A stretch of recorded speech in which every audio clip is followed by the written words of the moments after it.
Para sa mga gustong bumili ng second hand car guys, tignan nyo po yung mga ganito. Ito may mga bangga. Yan yung mga palatandaan. At dito po sa harapan yung mga ganito. Ayan, chinichik po natin dyan. Nasa mga wiring. Yan to mga ano. Yan, mga accessories na lang po yung mga ganito. So titingnan natin kung nagalaw na po yung mga wiring.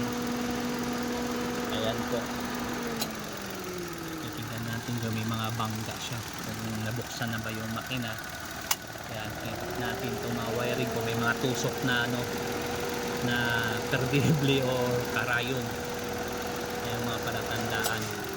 Tulad po dito, kung may mga tusok na po to. Ayan. So wala naman tayo nakitang tusok, no? At yung transmission, titignan po natin yan kung meron pong bukas. May kita nyo po yung mga kulay na yan kung nabuksan na yung transmission. Siyempre itong transmission, aamuin natin yan. Amoy CBT pa po. So yan po yung mga palatandaan na chinichik po natin dyan guys kung may bangga siya. Yan, titignan natin. Yan. So okay naman.